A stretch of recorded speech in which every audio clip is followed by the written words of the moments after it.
Thank you very much. We're here to have our first board meeting, Kennedy Center, and it's in tremendous disrepair, as is a lot of the rest of our country, most of it because of bad management. This is a shame what I've watched and witnessed.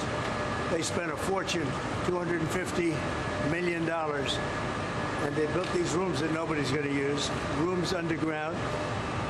And I've often wondered, what are the big cubes that they have outside that block the view? They're cubes with a door in them so that people can get down to rooms that nobody's going to use. And it's a shame. It's a shame. The other thing is we're going to have a little problem with some people that work here. We had Lee Greenwood wanted to sing a little song today, and because of the cost in the union structure, for him to sing a song just for the board, just a board meeting, it was going to cost $30,000. That doesn't sound too good. They wanted $30,000 to move a piano, so you can't have that. So we're going to fix it up. But it's really emblematic of our country. But the Kennedy Center, you look at the columns outside, you look at, I mean, they're supposed to be covered by something, whether it's marble or whatever, granite. They were never covered. They were painted. But bringing it to more modern times, a lot of money's been given to it, and the money has not been properly spent. They built rooms underground with no windows, no nothing, that will not be used ever. You're not going to have people use them. It's such a waste of money, such a terrible waste, but we'll bring it back, we'll make it great again. But it is so much like what I'm witnessing in other places. We have open borders, we have men playing in women's sports. It's all the same thing. It's all the same mentality and thinking. So I'm very disappointed when I look around. The bottom line, it has tremendous potential, and we'll work with Congress. As you know, it's a very public facility, and we'll do what has to be done. We'll be having a meeting with the Speaker in the not-too-distant future. I think it's important to save this structure in this building. I think maybe we close up some of the work that's been done and built because it was done terribly. It was done terribly. The concept was very bad. Mr. President, why was it so important for you to come here today to the Kennedy Center? You have so much on your plate. Why come today here? This represents a very important part of D.C. and actually our country. And I think it's important to make sure that our country is in good shape and is represented well. When people look at this, I've been hearing for a long time that they come here and they're very disappointed. When they come here, I want them to be excited. We're bringing a big move onto Washington, D.C. We're going to stop the crime. We actually worked with the mayor. We took down a lot of tents. They were all over the place in front of the State Department, and they did a good job of that. I was very happy with what the mayor did. She was able to get them out quickly and at my direction and at the direction of the administration. But we're cleaning up Washington, D.C. This is a big part of Washington, D.C. Mr. President, for Americans visiting Washington, perhaps they're thinking about seeing a show at the Kennedy Center. Yeah. What would you tell them? They've never been here before and they want to come check it out? Yeah, I'd say come here and see a show. I was never a big fan of, I never liked Hamilton very much, and I never liked it. But we are going to have some really good shows. I would say this, come here and watch it, and you'll see over a period of time it'll improve very greatly physically, and we're going to get some very good shows. The thing that does well are Broadway hits, and we have some beauty. I guess we have Les Mis coming, and we have some others, but the Broadway hits have done very well. So I'm going to spend some time. We have a good board. In the meantime, we're running the country, and we're running it well. We have tremendous things to report. Tomorrow I'm speaking with President Putin of Russia to save some soldiers who are in deep trouble. They're captured. Essentially, they're surrounded by Russian soldiers.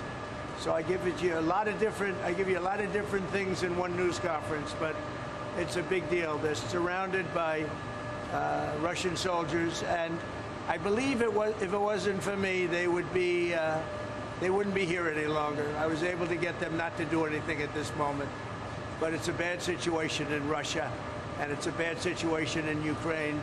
What's happening in Ukraine is not good, but we're going to see if we can work a peace agreement, a ceasefire and peace, and I think we'll be able to do it. I'm speaking to President Putin tomorrow morning, yes.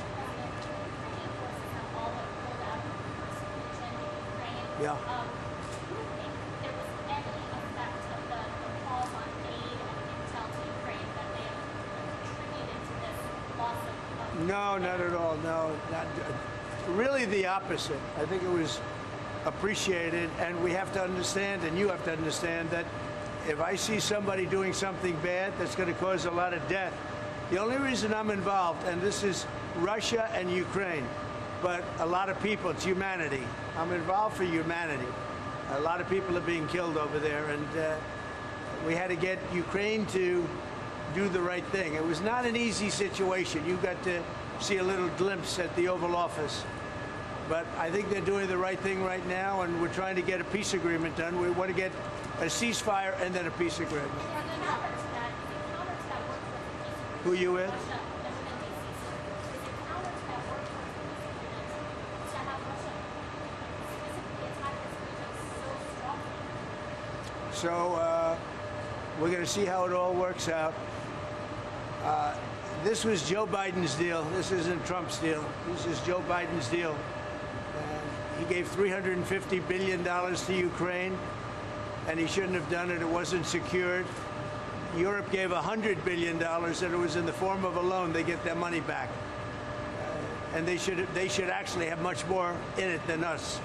But Joe Biden was grossly incompetent, and it's a shame what they did. $350 billion.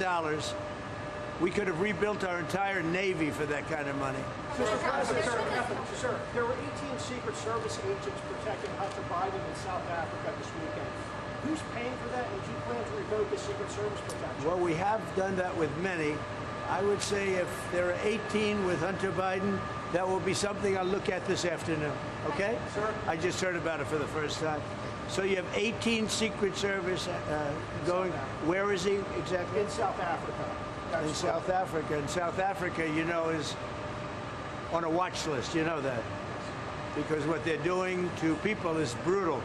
And I've stopped having money go to South Africa. You know that. Billions of dollars.